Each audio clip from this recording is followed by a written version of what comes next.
Hello, hello, hello. I'm Ryan, and this is day 7 of the 30-day speaking to camera challenge. I can't believe we're already a week in. Feels as though it's been both an age and just I started yesterday, which is crazy how time flies. Obviously, this time of year things just tend to be a little bit more crazy. So today we were tasked with examining the past 7 days worth of content, or 6 days, just to get an idea of exactly where we're at.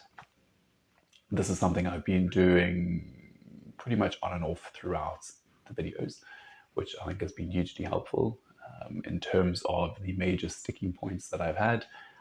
Initially, eye contact was definitely the worst. I felt as though I was basically doing this for the entirety of the video, or focusing on the screen instead of on the camera, which left me as a viewer of my own content feeling a little bit disengaged, as though someone was just looking over my shoulder, which obviously isn't necessarily that enjoyable to watch. So definitely something that I've been actively focusing on. I think that has improved quite significantly.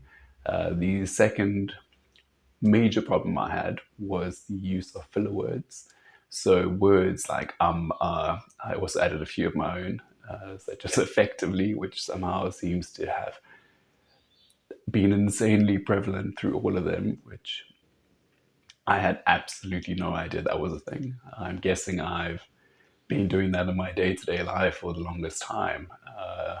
Even at work, I've been catching myself saying it with regularity with every third sentence, which is,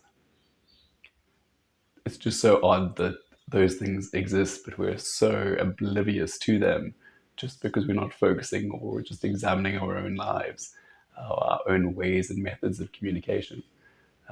The other thing is the speed at which I speak.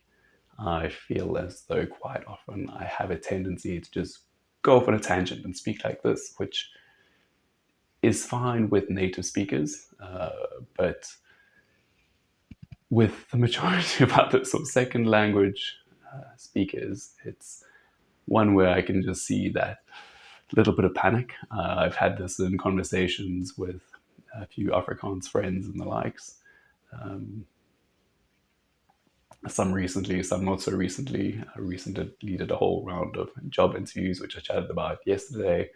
And one of the interviewees didn't come to me, but basically told the manager that they needed to say what, or the other manager, the warehouse manager, what I had said, because they didn't understand, because it was just, again, too rapid. It was as though I was there firing with a machine gun when I could have been a little bit more precise in terms of the way I speak. The other one is the ability and willingness to take a pause. I think that's something that I have actively been trying. Definitely has helped with the ums, although those definitely haven't subsided entirely. Looking at some of my other content, especially when I'm talking about my past, I see that I almost tend to be a little bit too enthusiastic with some things, when everything just becomes wonderful and amazing, and you're almost ecstatic about life. I mean, it's fantastic on one hand, but at the same time, those words almost tend to lose their gravity, their the punch. So I have been trying to move towards slightly more serious content. I feel it's definitely something I need to be working on.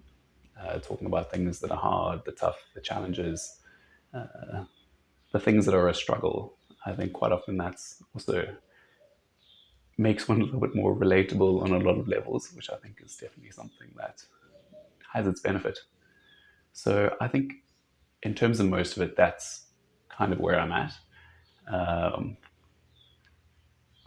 which I think are all good points to work on. It's something that obviously, again, having gone and assessed them and seen those major issues, one can begin to confront them, work on them one at a time. Yeah, which definitely allows for one to take a step at a time in terms of addressing each of those. Obviously, I'll go and compare this to a recent experience with my life with regards to archery, where I don't know if I mentioned that I broke my hand, but kind of going back to it afterwards, and suddenly you're confronted with a dozen things that need to be addressed, and you almost don't see any progress because you're trying to address this plethora of faults or issues at one time, and the mind just becomes completely overwhelmed and bogged down. So I think over the course of the next week, what I'll look at doing is addressing one of these at a time. Probably also changing it up a little bit. I think if you're just constantly focusing on the ums and the filler words, I might tend to get a little bit despondent at some point, just because, well, if I don't actually see the progress I'd like to. So we'll see. We'll see. Definitely going to play around with a few different options in terms of that and see where it takes us. But I think for the most part, I'm going to call it there. Yeah, well, I think this will be beneficial to me looking back on it. I'm not sure it's one of those that anyone else can look at with awe and say yes. But one of those things. I also wanted to say thanks to Michael specifically. I ended up being a bit of a down place after reviewing some of my, or one of my previous videos, and ended up having a few messages back and forth, which really helped and allowed me to pick up the spirits, or pick up my spirits.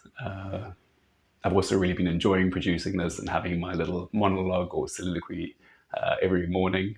Definitely has been a good start to the day, just allowing you to reflect a little bit, have a little bit of a chance to talk, get the vocal muscles working before getting to work. Definitely has been beneficial. Yeah, so overall, very, very productive. Something I'm looking forward to continuing, seeing where it takes me. I'll obviously look at what I'm wanting out of this in a future video. Like those have obviously adjusted and changed over the course of the last couple of weeks. But yeah, just wanted to say thanks for the opportunity and thanks for watching if you managed to get this far. Well, we'll see you in the next one.